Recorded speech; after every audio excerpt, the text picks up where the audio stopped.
Leitura da Palavra do Senhor. Oração do dia. Poderoso Senhor, Tua graça nos basta, Tua presença é tudo o que precisamos. Ministra nossos corações com a Sua presença e sabedoria. Em nome de Jesus. Amém. Sejam muito bem-vindos ao canal Ilustrando a Bíblia. Se não for inscrito ainda, clica no botão de se inscrever e aciona o sininho para receber as notificações dos vídeos. E não esquece de compartilhar com os seus amigos, tá bem? Vamos abençoar? Este mês estamos no Novo Testamento, no livro de Atos e Provérbios, Antigo Testamento. Se você não participou da leitura bíblica do mês passado, vai ficar a playlist para você se atualizar. Esse mês nós vamos ler 2 capítulos por dia. Dia de hoje, Provérbios 14 e Atos 14. Provérbios 14. A mulher sábia edifica sua casa, mas com as próprias mãos a insensata derruba a sua. Quem anda direito teme o Senhor, mas quem segue caminhos enganosos o despreza. A conversa do insensato traz a vara para suas costas, mas os lábios dos sábios os protegem. Onde não há bois, o celeiro fica vazio, mas da força do boi vem a grande colheita. A testemunha sincera não engana, mas a falsa transborda em mentiras. O zombador busca sabedoria e nada encontra, mas o conhecimento vem facilmente ao que tem discernimento. Mantenha-se longe do tolo, pois você não achará conhecimento no que ele falar. A sabedoria do homem prudente é discernir o seu caminho, mas a insensatez dos tolos é enganosa. Os insensatos zombam da ideia de reparar o pecado cometido, mas a boa vontade está entre os justos. Cada coração conhece a sua própria amargura, e não há quem possa partilhar sua alegria. A casa dos ímpios será destruída, mas a tenda dos justos florescerá. Há caminho que parece certo ao homem, mas no final conduz à morte. Mesmo no riso, o coração pode sofrer e a alegria pode terminar em tristeza. Os infiéis receberão a retribuição de sua conduta, mas o homem bom será recompensado. O inexperiente acredita em qualquer coisa, mas o homem prudente vê bem onde pisa. O sábio é cauteloso e evita o mal, mas o tolo é impetuoso e irresponsável. Quem é irradiço faz tolices, o homem cheio de astúcia é odiado. Os inexperientes herdam a insensatez, mas o conhecimento é a coroa dos prudentes. Os maus se inclinarão diante dos homens de bem e os ímpios às portas da justiça. Os pobres são evitados até por seus vizinhos, mas os amigos dos ricos são muitos. Quem despreza o próximo comete pecado, mas como é feliz quem trata com bondade os necessitados. Não é certo que se perdem os que só pensam no mal, mas o que planeja o bem encontra amor e fidelidade. Todo trabalho árduo traz proveito, mas o só falar leva à pobreza. A riqueza dos sábios é a sua coroa, mas a insensatez dos tolos produz apenas insensatez. A testemunha que fala a verdade salva vidas, mas a testemunha falsa é enganosa. Aquele que teme ao Senhor possui uma fortaleza segura, refúgio para os seus filhos. O temor do Senhor é fonte de vida e afasta das armadilhas da morte. Uma grande população é a glória do rei,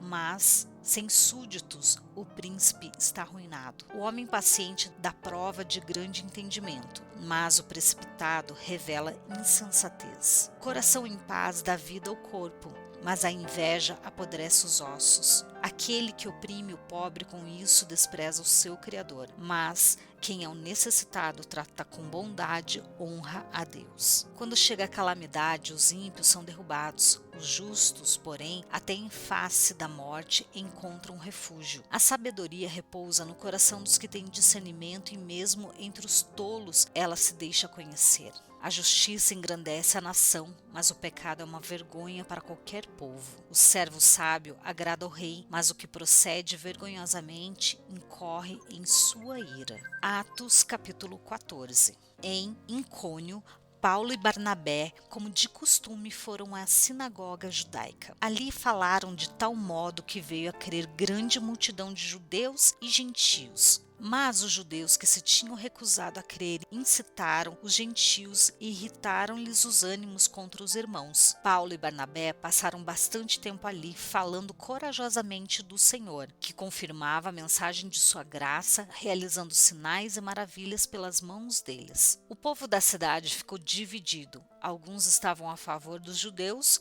outros a favor dos apóstolos. Formou-se uma conspiração de gentios e judeus, juntamente com seus líderes, para maltratá-los e apedrejá-los. Quando eles souberam disso, fugiram para as cidades licaônicas de Listra e Derbe e seus arredores, onde continuaram a pregar as boas novas. Em Listra havia um homem paralítico dos pés, aleijado desde o nascimento, que vivia ali sentado e nunca tinha andado. Ele ouvira Paulo falar. Quando Paulo olhou diretamente para ele e viu que o homem tinha fé para ser curado, disse em alta voz: "Levante-se, fique de pé." Com isso, o homem deu um salto e começou a andar. Ao ver o que Paulo fizera, a multidão começou a gritar em língua licaônica: "Os deuses desceram até nós em forma humana." A Barnabé chamavam Zeus e a Paulo Hermes, porque era ele quem trazia a palavra. O sacerdote de Zeus, cujo templo ficava diante da cidade, trouxe bois e coroas de flores à porta da cidade, porque ele e a multidão queriam oferecer-lhe sacrifícios. Ouvindo isso, o apóstolo Barnabé e Paulo rasgaram as roupas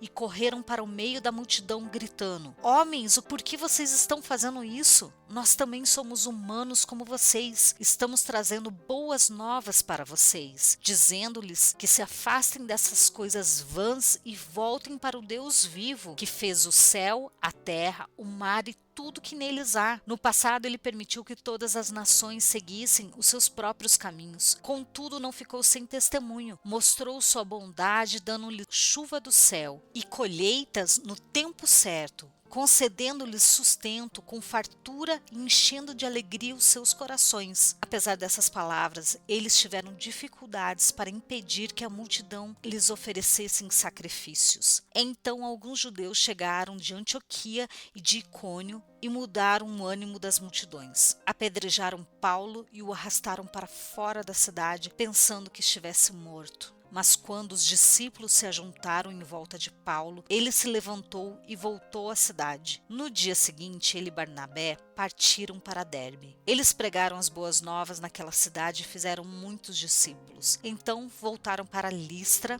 Icônio e Antioquia, fortalecendo os discípulos e encorajando-os a permanecerem na fé, dizendo: "É necessário que passemos por muitas tribulações para entrarmos no reino de Deus." Paulo e Barnabé designaram-lhes presbíteros em cada igreja. Tendo orado e jejuado, eles os encomendaram ao Senhor, em quem havia confiado. Passando pela Pisídia, chegaram a Panfilha e, tendo pregado a palavra em Perge, desceram para Atália. De Atália navegaram de volta a Antioquia, onde tinham sido recomendados a graça de Deus para a missão que agora haviam completado. Chegando ali, reuniram a igreja e relataram tudo que Deus tinha feito por meio deles e como abrir a porta da fé aos gentios, e ficaram ali muito tempo com os discípulos. Mais um dia de leitura bíblica. Vejo vocês amanhã. Tchau!